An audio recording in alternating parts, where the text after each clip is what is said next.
1977. Sa edad na 12 anyos, natuto na si Tandang Ernie na manggamot ng mga karamdaman. Wala siyang pinagmulang maestro at ang lahat ng yon nagsimula noong may nakita siyang kumikinang na bato sa ilog. Nakuha niya ang batong yon pero paglapat nito sa kanyang kamay, bigla itong naglaho. Magmula noon, tila bang naging milagroso na ang kanyang mga kamay.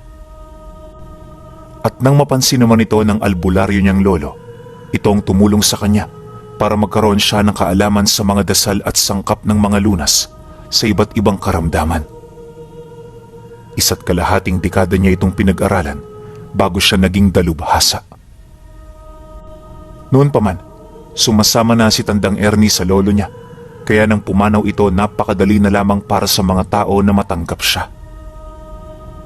At sa loob ng halos 30 taon, kabilang siya sa mga manggagamot na tumulong sa baryo. Aminado siya na marami siyang pinagdaanang pagsubok, ngunit dahil sa kanyang pananalig siya ay nagtagumpay. At sa pagsapit ng taong ito, medyo may katandaan na si Tandang Ernie. Nasa 70 taong gulang na siya noon at ang kinakasama naman niya nasa 60. May 3 silang anak at lahat yon may kanya-kanya na ring pamilya. Kaya naman silang 2 na lamang ang naiwan sa bahay nila. Wala mang umaalalay, sanay na sila sa ganoong sitwasyon. Para kay Tandang Ernie, normal lang ang ganoong pangyayari dahil tadhana ng mga anak na iwan ang kanilang mga magulang kapag sila'y matanda na. Marami man silang pangangailangan, kahit papaano nagagawa niya itong matustusan. Laking pasasalamat niya dahil may mga pasyente siyang nagbibigay ng donasyon sa kanila. Ito ang malimit nilang pantawid gutom sa tuwing sila ay kinakapos.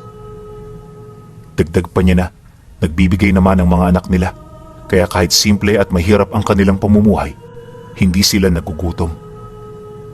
At kahit luma na ang kanilang tahanan, nananatili itong matatag sa kahit na anong kalamidad. Wala rin silang iniindang karamdaman at para sa kanya, yon ang tunay na kayamanan at kasaganahan. Dahil sa ganoong sitwasyon, wala siyang balak na tumigil sa kanyang mga nasimulan. Sa paglipas ng mga buwan, marami siyang nakilalang tao na nagtatangan ng malulubhang karamdaman. Kung hindi binarang, naengkanto ang mga ito o di naman kaya'y biktima ng yanggaw ng aswang. Komplikado ang mga ganoong sakit pinuno, pero dahil sa hinubog na ng panahon ng kanyang talento, kaya naman napakadali na lamang nito. Ayon sa mga albularyong nakasaksi sa kanyang ginagawa, na kung titingnan napakadali lang nitong gawin, pero kapag sinusubukan na nila ito, napaka-imposible na ito ay malunasan pa. Kaya naman sa maraming baryo sa Karkar, si Tandang Ernie talaga ang malimit na dinarayo ng mga taong may karamdaman. Lahat yon napapagaling niya at ni minsan wala pa siyang binigong pasyente. Dahil dito, kung kaya't naging panatag siya hanggang sa nakatagpo siya ng isang dalagang pasyente na nasa bingit na ng kamatayan. Ayon sa mga magulang ng biktima, kung kani-kanino na nila ito dinala pero walang nakatulong dito. Mag-iisang taon na rin itong nasa ganoong sitwasyon, kaya marami sa mga albularyo ang hindi na umaasang makakaligtas ang dalaga. Nang marinig naman ito ni Ernie, medyo naintriga siya kasi ramdam niya na namumukod tangi ang karamdaman nitong tangan. Dala ng kuryosidad, pinatuloy niya ito ng walang pagdadalawang isip sa kanyang tahanan. Natutulog pa noon ang dalaga, kaya hindi niya ito nakausap. Pero kahit wala siyang ideya, sinimulan niya ang mga bagay na malimit niyang ginagawa. Una, hinanap niya ang pulso nito. Inusalan ito ng puder bago ito tawasin.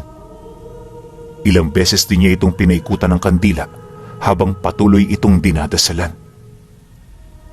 Matapos naman niya yung gawin, inilagay niya sa tubig ang naipong luha ng kandila para malaman ang mensahe na dala-dala nito. Ngunit pagdungaw niya sa tubig, wala siyang nakita. Sabog-sabog ang kandila na para bang hindi nito kayang iparating ang ibig nila.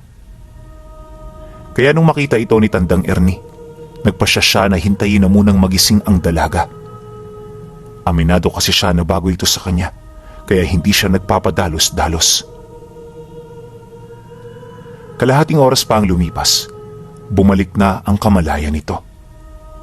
Ang kaso, paghawak niya sa pulso nito, wala siyang naramdamang pumipintig. Dapat aktibo ang puso ng dalagang yan, lalo pat punong-puno ng buhay ang katawan nito. Ang kaso lang hindi yun ang nangyari, kaya pakiramdam niya, binabalot ng misteryo ang sakit nito. Ilang minuto pa ang lumipas, sinimulan na niyang kausapin ng dalaga. Yun nga lang, habang nagkakatitigan sila, panayang pagbaling ng tingin nito sa ibang lugar. May mga pagkakataong humihinga rin ito ng malalim, kaya naman sa katagalan na pagtanto niya na merong kakaiba sa katawan nito. Ano man yun, maganda ang pagkakatago nito sa katawan ng biktima. Matapos niya itong mapagtanto, kinausap niya ang ama nito ukol dito. Humingi rin siya ng pabor na kung maaari itali nila ang anak nito. May kutob kasi siyang magwawala yon kapag sinimulan na niya ang kanyang engkantasyon. Nang marinig naman ito ng lalaki, kahit nag-aalala, minabuti nitong sundin ang payo niya.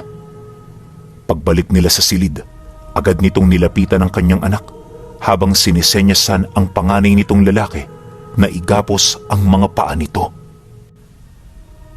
Maya-maya pa, nang maramdaman niyo ng dalaga, dito na ito nagpumiglas.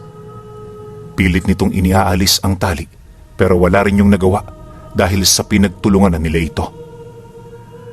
Matapos naman nila itong magapos, agad siyang gumawa ng marka sa sahig gamit ang dakot-dakot na asin. Naglagay din siya ng kandila at isinara niya ang lahat ng bintana at pintong nasa paligid nila. Pagkatapos nun, inutusan niyang manahimik ang pamilya ng dalaga. Sagrado ang ritual na gagawin niya at naniniwala siya ito lang ang makapagbibigay ng kasagutan ukol sa karamdaman nitong balot na balot ng misteryo. Ano man ang makikita ninyo, iwan niyo rito. Wala kayo nitong dapat pagsabihan dahil ang inyong mga masisilayan nagdadala ng kamalasan sa iba. Kahit sa inyo posible magkaroon ng rebuelta kung ipagsasawalang bahala niyo ito. Wika ni Tandang Ernie bago niya simula ng ritual. Nang marinig naman niyo ng padre de pamilya, agad itong sumang-ayon. Inabisuhan din ito ang mga anak niya na tandaan ang mga payo niya. Dahil sa sinabi nito, hindi na siya nagsalita, bagkus agad na niyang sinimula ng ritual. Ayon sa kanya, hindi pa man nagtatagal ang pagdarasal niya, kapansin-pansin na ang hindi pangkaraniwang kilos ng dalaga. Maya-maya pa, dito na ito nagsisisigaw na parabang may kung anong nangyayari rito. Sumusuka na rin yun ng dugo kasabay ng unti-unting pagkabiyak ng balat nito. Nang masipat naman yun ni Tandang Ernie, hindi siya nagpatinag. Ipinagpatuloy niya kung ano ang nasimulan niya hanggang sa dito na unti-unting sumuka ng napakaitim na likido ang dalaga. May mga kasama itong damo, tapos tumpok-tumpok na putik. Dumumi na rin ito at umihi, kaya naman biglang nabalot ng napakabahong amoy ang loob ng silid. Ngunit sa kabila nito, hindi siya nagpatinag. Itinuloy-tuloy niya ang ritual hanggang sa muli itong sumigaw ng lakas bago ito tuluyang nawala ng ulirat. Pagkahimatay nito, agad namang tumigil ang kanyang paghinga. Nung mapansin ito ni Tandang Ernie, sinubukan niyang ibalik ang buhay ng dalaga pero huli na ang lahat. Wala na siyang nagawa at kahit labag sa kanyang loob, inilahad niya sa pamilya na wala na ito. Anya, maaaring matagal na itong pumanaw at tanging binubuhay na lamang yon ang karunungang iniwan dito ng nilalang na ng biktima.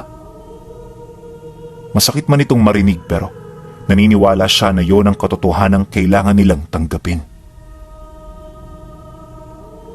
Pagkarinig naman ng padre de pamilya sa kanyang sinabi, hindi ito kaagad nakapagsalita. Ang tanging ginawa nito, tumitig sa walang buhay na katawan ng kanyang anak. Bakas din sa mukha nito ang pagkabigla, kaya imbis na magdahilan pa, minabuti na lamang niyang manahimik. Alam ni Tandang Ernie na ito na lamang ang magagawa niya para hindi na lalo mapalala ang sitwasyon. Makalipas pa ang ilang minuto, binuksan na niya ang mga nakasaradong bintana. Pagdungaw niya sa labas, nakita niya ang ilan sa kanyang mga pasyente na matyagang naghihintay. Kaya naman bago pa man malaman ng mga ito ang nangyari, sinikap niyang pabalikin na lamang yon kinahapunan. Nakinig naman ito sa kanya, kaya bago pa lumabas ang pamilya ng biktima, wala na itong nadat ng tao sa bakuran. Sa sobrang panlulumo ng mga ito, nawalan ito ng lakas para umuwi. Kaya naman ang mapagtantuyo ni Tandang Ernie, nagkusa na siyang bigyan ito ng silid na kanilang matutulugan pansamantala. Pagsapit ng gabi, hindi na humarap sa hapagkainan ng pamilya.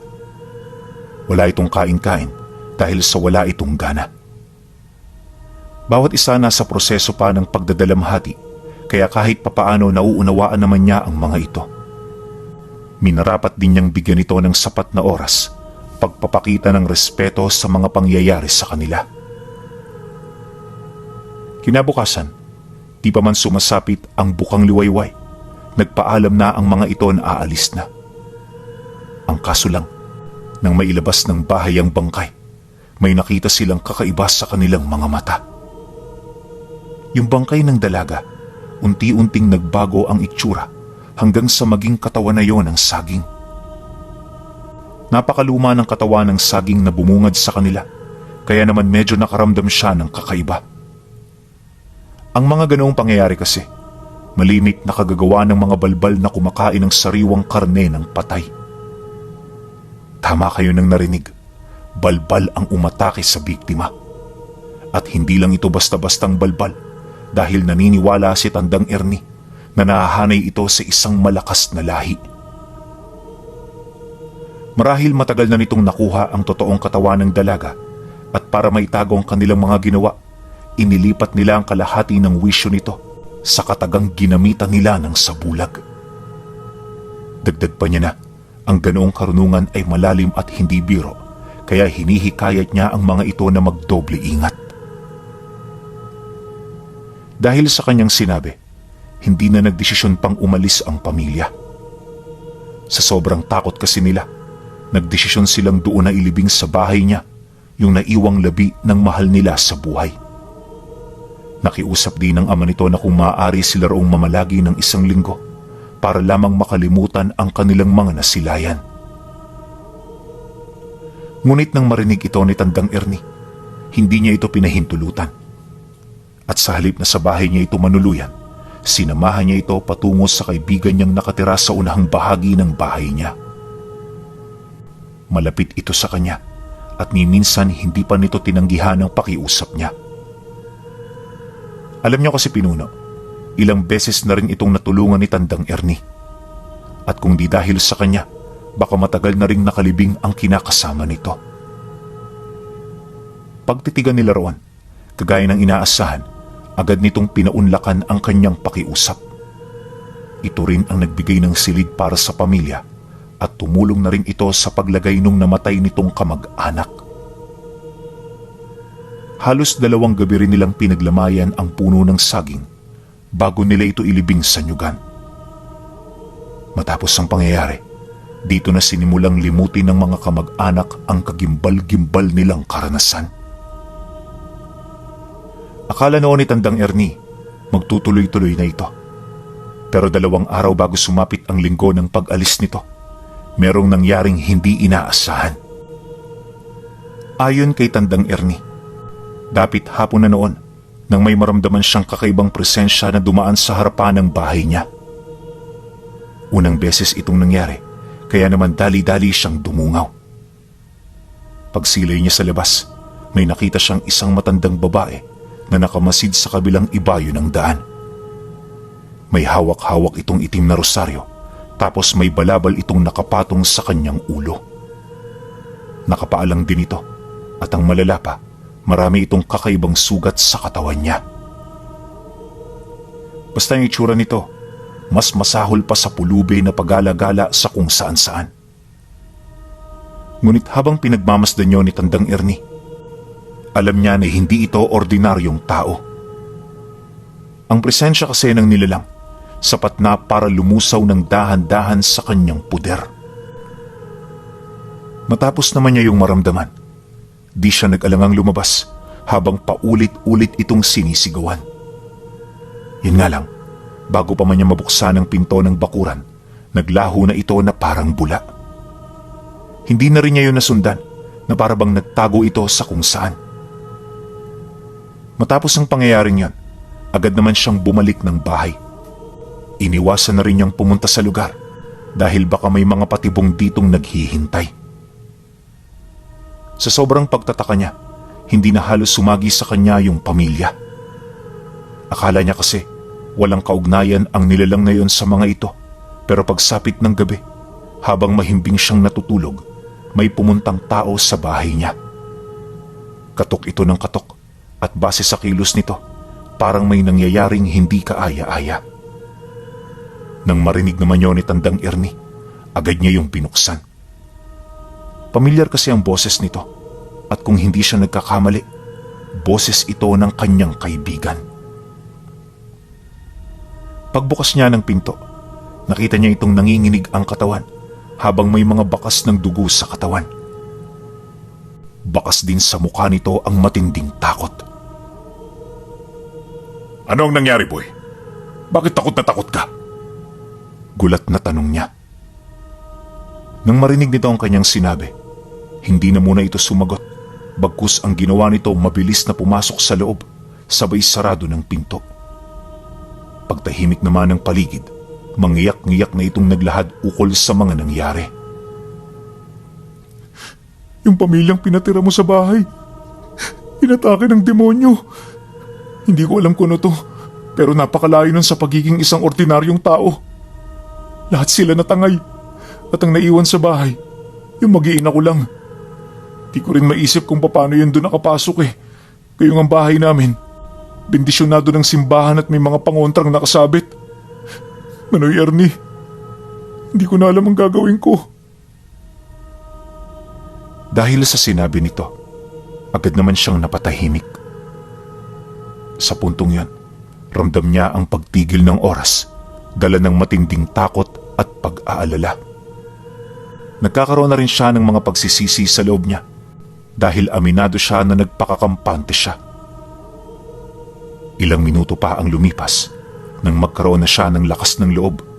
Umalis siya ng bahay kasama ang kaibigan niya. Pagdating nila sa tahanan nito, dito niya nakita ang malaking butas ng bahay na siyang dinaanan ng nilalang. Wala siyang ideya kung papaano nito nasira ang dingding, gayong gawa yun sa purong kahoy. At ang mas nakakapangilabot pa, may nakita siyang bakas ng kuko na tumagos dito.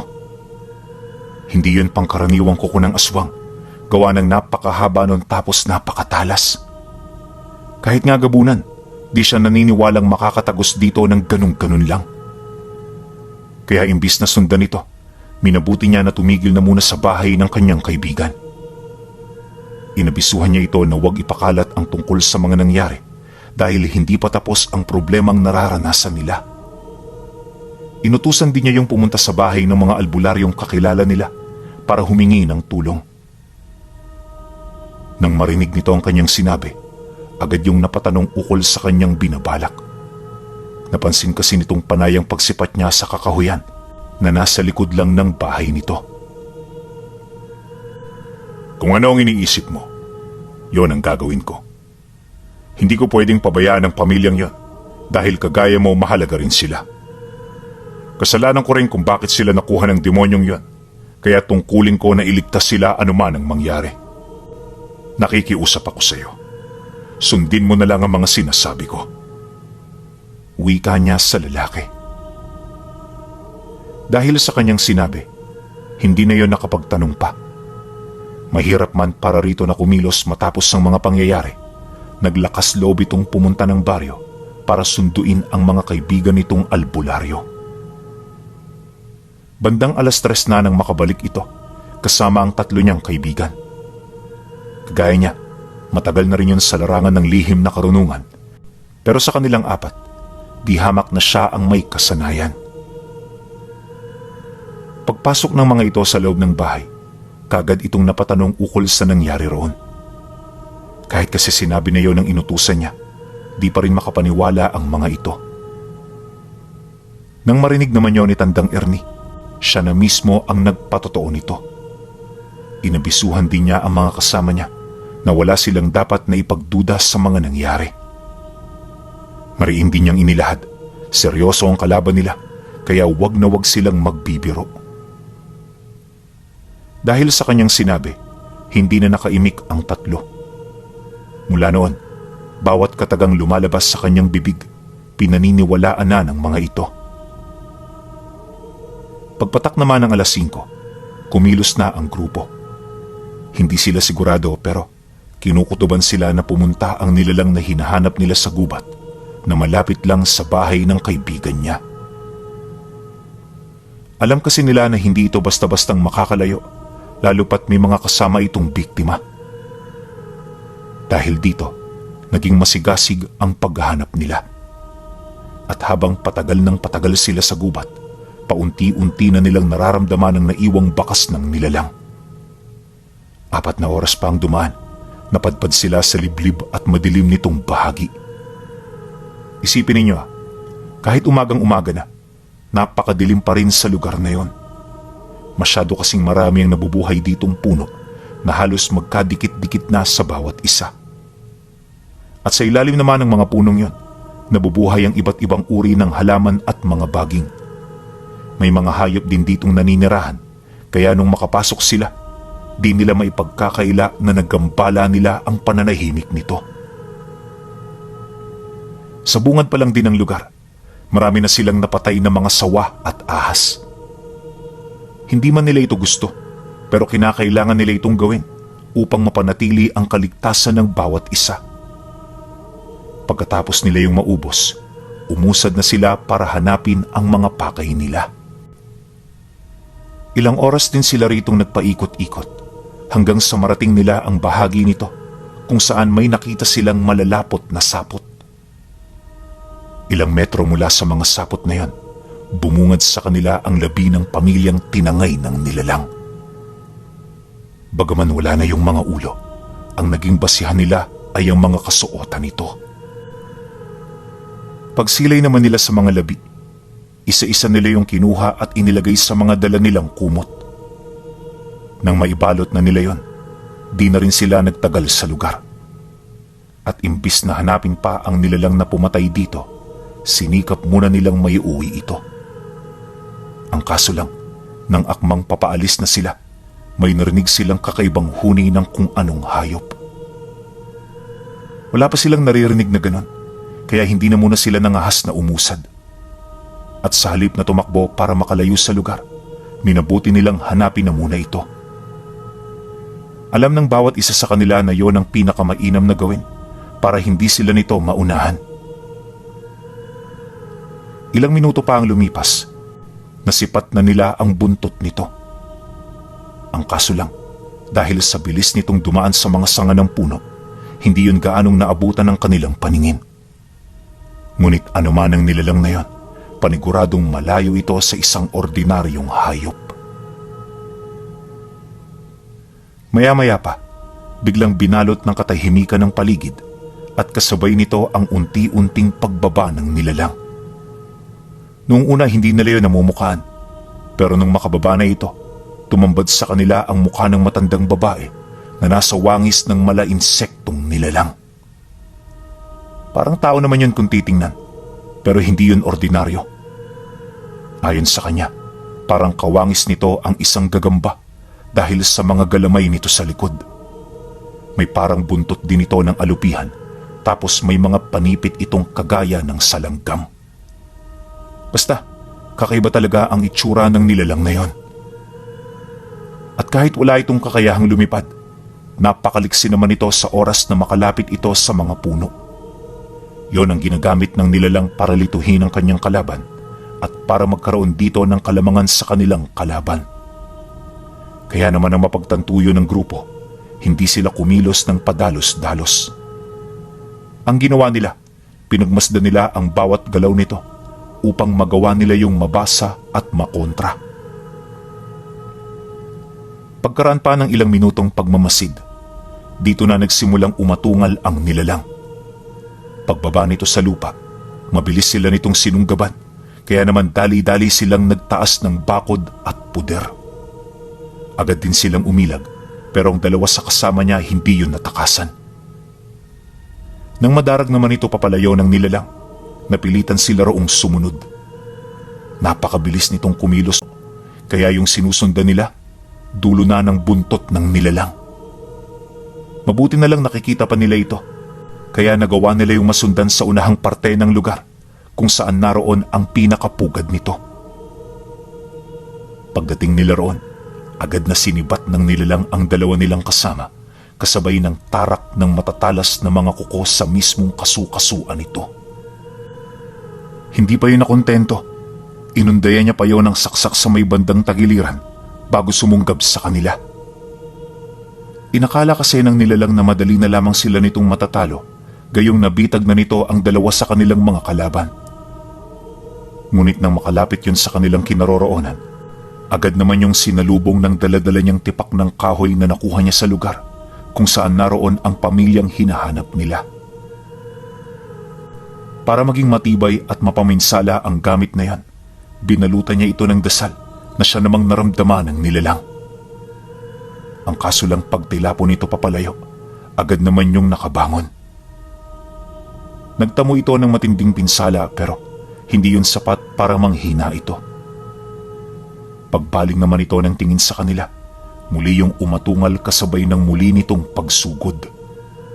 Ramdam na nila ang galit ng nilalang, gawa ng sa bawat pag-atake nito, nakakapaglikha ito ng matinding pinsala sa paligid. Alam nila Tandang Ernie na hindi nila yun masasalag, kaya naman pilit nila itong iniwasan habang naghahanap ng pagkakataon para umatake. Ganon at ganon ang ginawa nila hanggang sa kalaunan ramdam na nila ang panghihina ng puwersa nito. Kalahating oras pa ang lumipas. Nang mawala na rin ang kakayahan ng nilalang na makapaglikha ng sapot, dito na nila yun walang sawang kinumpronta hanggang sa tumama na sa katawan nito ang mga atake nila. Nang maramdaman nilang hindi na yun nakakailag ng maayos, dito na nila ibinuhos ang natitira nilang lakas hanggang sa kalaunay maligo na ito sa sarili nitong dugo.